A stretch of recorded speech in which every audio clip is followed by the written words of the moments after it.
Spider-Man, the most popular superhero we have, is now part of the Marvel Cinematic Universe.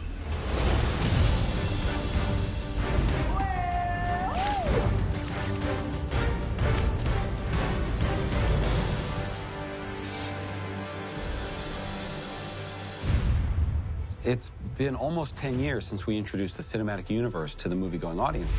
We're now able to bring Spider-Man into that world exactly the way he was brought into the comics 50 years ago, as a contrast to those other heroes. We're seeing what a day in the life is like of a kid who goes to high school in a world where the Avengers exist. Whoa, you were here? We got to tell this story about what it's like to grow up on the outside of all these adventures from the perspective of somebody who grew up idolizing these people. I'm just, feel like I could be doing more. You know, I'm just curious when the next real mission's gonna be.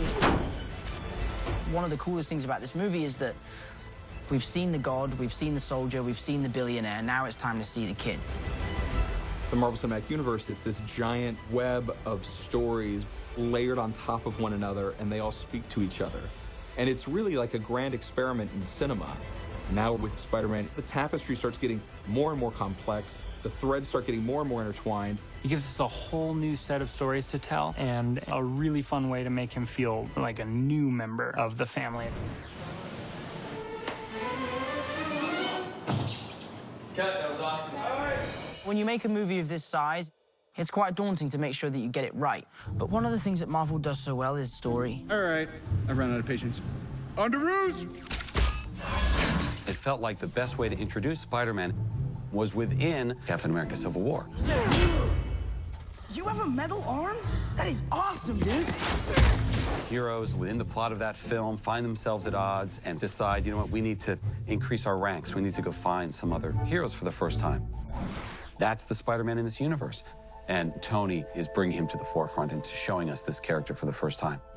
Okay, there's Captain America, Iron Man, Black Widow. Whoa, who's that new guy? Oh, that's me. I gotta go. The fact that I could see myself on screen with the Avengers was the most surreal experience. It was the most amazing thing that's ever happened. Civil War really gave us a great in to introduce Spider-Man to a new audience in a new context and clearly set up the rules. He's an MCU character, and he's a contemporary of Tony Stark.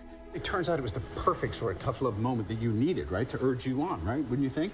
We felt that Peter Parker should have somebody who advised him, who helped him, who guided him in certain areas. It seemed so logical that that person be Tony Stark. Thank God this place has Wi-Fi, or you would be toast right now.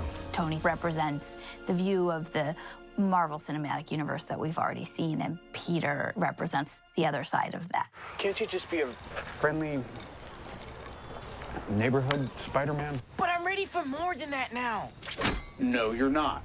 The idea of putting Spidey up against a world where everybody had everything and he had nothing was a whole new way of telling his story. And that was really important to Kevin. That was really important to me. I was at the Empire Awards in London 5 years ago, and one of the interviewers asked me if I could be a superhero, who would I be? And I say, I'd like to be the Spider-Man after Andrew Garfield. Captain? Big fan of Spider-Man? Yeah, we'll talk about it later. Just, Hey, everyone. good job. I would never have guessed that that would come true. Spider-Man was my favorite since I was a little boy, and I've loved recreating him.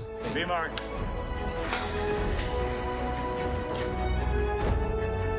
Toby was one thing, Andrew was one thing, and Tom is a whole other thing. He's eager in a different way. He's a child, which was really important. And he's exactly what we needed. Thank you, Mrs. Stark. Yes, Mr. Parker. Very well. The dream of making a Spider-Man movie has been present at Marvel Studios from the beginning, but it was always a Sony property, it was always a Sony picture, and I think we all kind of assumed it was never really going to happen. I think Amy looked at the Spider-Man films and looked at the Marvel films and said, wouldn't it be great if we brought it together? Mr. Parker. Got a sec? I'm actually at school. No, you're not.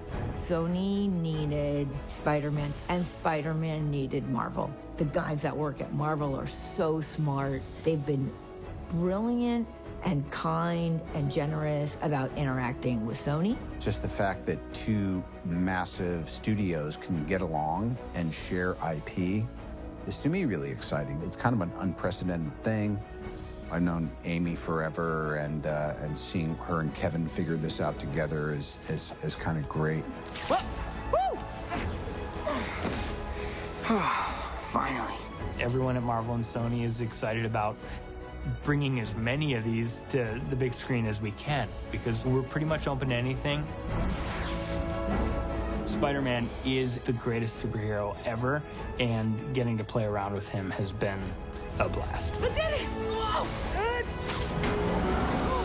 This is the coolest thing I've ever seen. Let's go. Why? Why? Because I said so.